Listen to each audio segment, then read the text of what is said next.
Face master கம்மி யாரை பற்றி பார்க்க போகிறோம்னா அதிமுகவில் பார்த்தீங்கன்னா விருதுநகரில் பொறுத்த வரைக்கும் ராஜேந்திர பாலாஜி மஃபா பண்ணிடுறோம் இதே மிகப்பெரிய ஒரு மோதல் இருக்குது. யார் விருதுநகரை கைப்பற்றுன்னு சொல்லிட்டு. ஸோ நம்மளுக்கு தெரியும் திமுகவோட டச்சில் இருக்கார் ஓபிஎஸ். அதனால தான் பார்த்தீங்கன்னா அவர் கட்சி விட்டு நீக்கியிருக்கோம், கள தொடர்பில் இருக்கார் அப்படி இப்படின்னு சொல்லிட்டு இருந்தாங்க.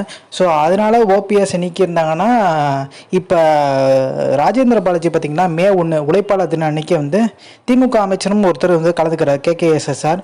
அவர் கலந்துக்கும் போதும் உழைப்பாரை பற்றி பேசலாம், அதாவது நல்லா உழைக்கிறவங்களை பற்றி பெருமையாக பேசலாம்.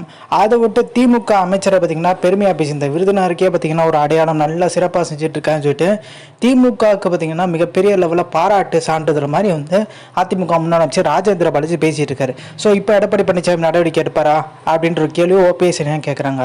எங்க திமுகவோட டச்சில் இருக்குன்னு சொல்கிறீங்க, அப்போ வெளிப்படையாகவே ஒரு மேடையிலேயே பார்த்திங்கன்னா ராஜேந்திர பாலாஜி திமுகவோட அமைச்சரை புகழ்ந்து தள்ளுறாரு, இதுக்கு நடவடிக்கை இல்லையான்ற மாதிரி அடுத்தடுத்த கேள்வி கேட்கறதுனால மஃபா பண்றது அமைதியாகவே இருக்காரு. மஃபா பண்ணுறது பார்த்தீங்கன்னா விருதுநகரில் தான் மாவட்ட செயலர் பதவி கிடைக்குமா, அது 2 சென்டர் மட்டும் தொகுதிக்கு ஒரு மாவட்ட செயலர்னு சொல்லிட்டு எடப்பாடி பழனிசாமி ஒரு கொண்டு வந்தார்ல. ஆனால் அதை இம்ப்ளிமெண்ட் பண்ண முடியல விருதுநகர் பொறுத்த வரைக்கும். அவர் காத்துட்ருக்காரு.